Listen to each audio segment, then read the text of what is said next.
Hello friends, 2020 সালের শেষের দিকে এসেও আমরা কিন্তু কনফিউজ হয়ে যাই যে ল্যাপটপ নেবো না ডেস্কটপ নেবো। দোকানে গিয়ে আমরা ভাবি যে না, ডেস্কটপের দিকে যাওয়াই ভালো, যে বড় বড় 3টে পাখাওয়ালা ডেস্কটপ, পাশে টেমপ্লেট গ্লাস আছে, ভেতরে RGB লাইটিং আছে। আবার মনে হয় যে না, ল্যাপটপই নিই, এখানে ওখানে নিয়ে যেতে গেলে সুবিধা হবে। তো কনফিউজ হয়ে যায়। বাড়ি থেকে হয়তো একটা ভেবে গেলাম যে ল্যাপটপ নেবো, দোকানে গিয়ে ডেস্কটপের দিকে আকর্ষিত হয়ে যাই, ডেস্কটপ নিয়ে ফেলি। তো এই কনফিউশনটা আমাদের চলেই থাকে। ফ্রেন্ডস, আজকে আমি একটা কম্প্যারিজন নিয়ে এসেছি ল্যাপটপ আর ডেস্কটপের ভিতরে।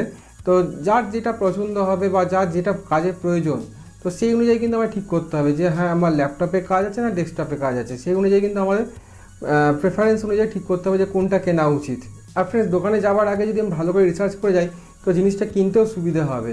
তো ফ্রেন্ডস, আর দেরি না করে চলুন ভিডিওটা শুরু করা যাক। আমি সুমন, আপনারা দেখছেন সুমন পালিত টেক।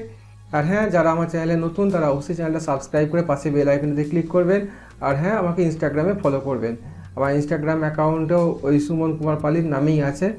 ফ্রেন্ডস, যদি পারফরমেন্সের দিক থেকে বিচার করে দেখি যে কোনটা ভালো পারফরমেন্স দেবে, তাহলে কিন্তু ডেস্কটপ কিন্তু অলওয়েজ বেটার পারফরমেন্স দেয়।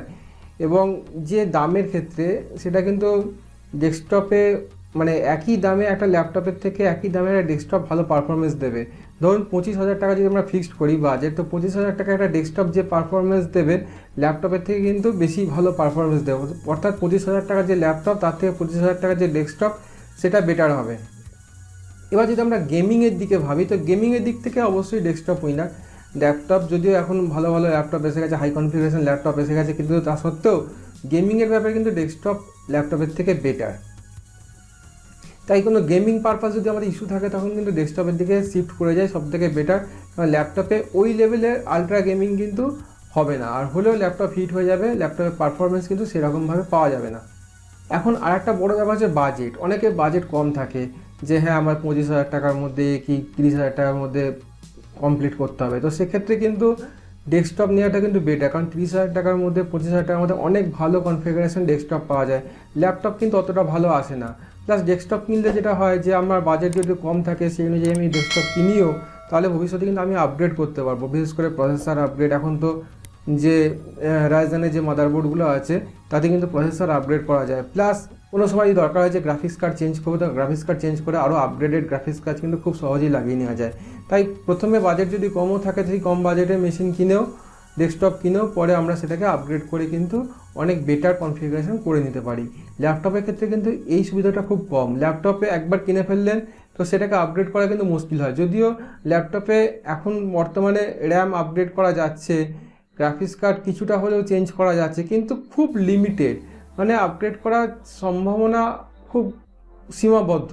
অর্থাৎ আপনি চাইলে কিন্তু সব কিছু আপগ্রেড করতে পারবেন না। ডেস্কটপে যেটা খুব সহজেই করা যায়, ডেস্কটপ ইচ্ছা হলে আরও কুলিং ফ্যান লাগিয়ে দিলেন, ডেস্কটপ ঠান্ডা করার জন্য, কিন্তু ল্যাপটপে সেটা করা যাবে না। যে কোম্পানির ব্র্যান্ডেড যেটা আসছে সেটাই মোটামুটি নিয়ে চলতে হবে। সামান্য কিছু এদিক ওদিক চেঞ্জেস করা যায়, কিন্তু তার থেকে বেশি কিছু কিন্তু করা যায় না।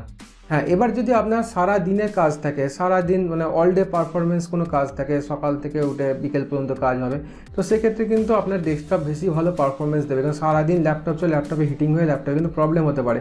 প্লাস ব্যাটারিটা তাড়াতাড়ি ড্রেন হয়ে যাবে, বা ব্যাটারির প্রবলেম আসতে পারে, ব্যাটারি বেশি লংজিভিটি লাস্টিং করবে না।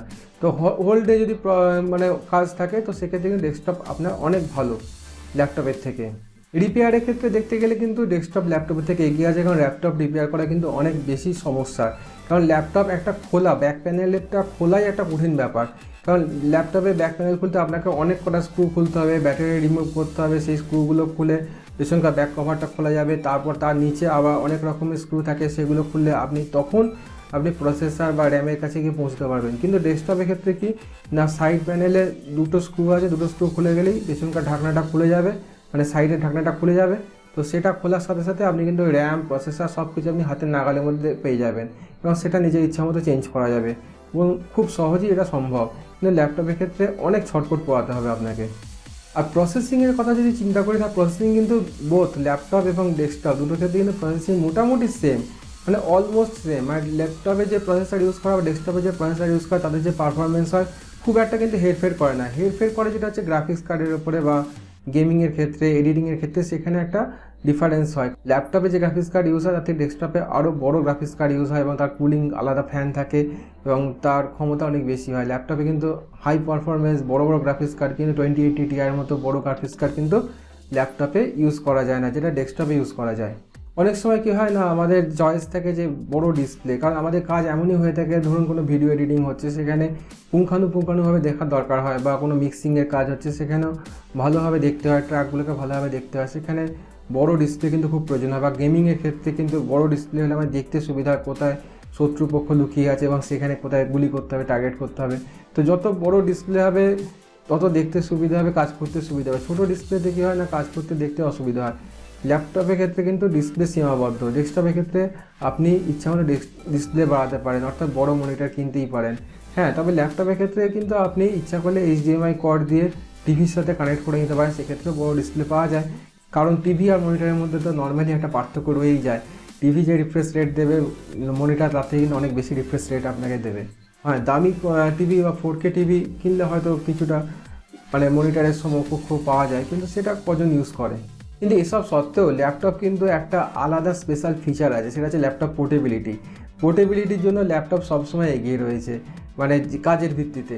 যাদের হচ্ছে স্টুডেন্ট পারপাস, হোস্টেলে কিছুদিন কাজ করবে, হোস্টেল থেকে বাড়িতে আসবে গরমের ছুটিতে, তো সেক্ষেত্রে কিন্তু ডেস্কটপ তো আর বয়ে বয়ে নিয়ে আসা সম্ভব নয়, সেক্ষেত্রে কিন্তু ল্যাপটপ প্রয়োজন। বা অফিসে, বাড়ি থেকে অফিসে গেল, কোনো একটা প্রেজেন্টেশন নিল, বা অফিস থেকে বা সেটা ল্যাপটপটা নিয়ে বাড়ি চলে এলো, এটা ডেস্কটপের ক্ষেত্রে অসম্ভব, মানে ডেস্কটপ ধুয়ে নিয়ে যা কোনোভাবেই সম্ভব নয়। ল্যাপটপ আবার ইচ্ছা করলে স্টেশনে খুলে কোনো কাজ করা যাবে, বা যে কোনো জায়গায় সেটাকে ইউজ করা যাবে। কোনো ইমার্জেন্সি কোনো কাজ করে বা ল্যাপটপ খুলে সেটাকে কাজ করা যাবে। যে কোনো মেলে রিপ্লাই দেওয়ার দরকার বা যে কোনো দরকারি কোনো কাজ ল্যাপটপে খুব সহজেই করা যায়। হ্যাঁ, যদিও মোবাইল এখন অনেকটা ল্যাপটপের কাজকে ইজি করে দিয়েছে, মোবাইল দিয়ে এখন অনেকটাই কাজ হচ্ছে, তবুও ল্যাপটপের পারফরমেন্সটা একটা মোবাইলের থেকে অনেক বেশি। তো যেখানে সেখানে ল্যাপটপ আমরা খুলে কিন্তু কাজ করতে পারি, যেটা ডেস্কটপের ক্ষেত্রে কিন্তু সম্ভব নয়। তাই ল্যাপটপের পোর্টেবিলিটির দিক থেকে কিন্তু অনেকটা এগিয়ে আছে। আর হ্যাঁ, যেখানে পাওয়ার প্রবলেম আছে, পাওয়ার কাট সিচুয়েশান, ইনভার্টার দিয়ে চালাতে হয়, তো সেসব জায়গায় কিন্তু ডেস্কটপের থেকে ল্যাপটপ অনেক ভালো। কারণ ল্যাপটপে ইনবিল্ট ব্যাটারি থাকে এবং সেটা বেশ ভালো পারফরমেন্স দেয়, 2-3 ঘন্টা কোনো ব্যাপার থাকে না। কিন্তু ডেস্কটপে কী হয় না, পাওয়ার কাট বারবার হলে ডেস্কটপে কিন্তু প্রবলেম হয়, মানে বিরক্ত লেগে যাবে ডেস্কটপ ইউজ করতে। তো সেই সমস্ত জায়গায় যেখানে পাওয়ার ঠিকঠাক থাকে না, পাওয়ার সার্ভিস ভালো না, তো সেখানে laptop is far better then desktop. তো ফ্রেন্ডস, আলটিমেটলি যেটা আপনার প্রয়োজন বা যে সিচুয়েশনের মধ্যে আপনি রয়েছেন, তো সেই সিচুয়েশন অনুযায়ী বা সেই প্রয়োজন অনুযায়ী কিন্তু আপনাকে চয়েস করতে হবে, ল্যাপটপ কিনবেন না ডেস্কটপ।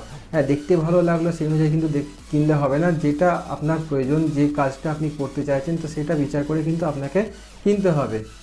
আর ফ্রেন্ডস, ভিডিওটা ভালো লেগে থাকলে ভিডিওটাকে অবশ্যই লাইক এবং শেয়ার করবেন।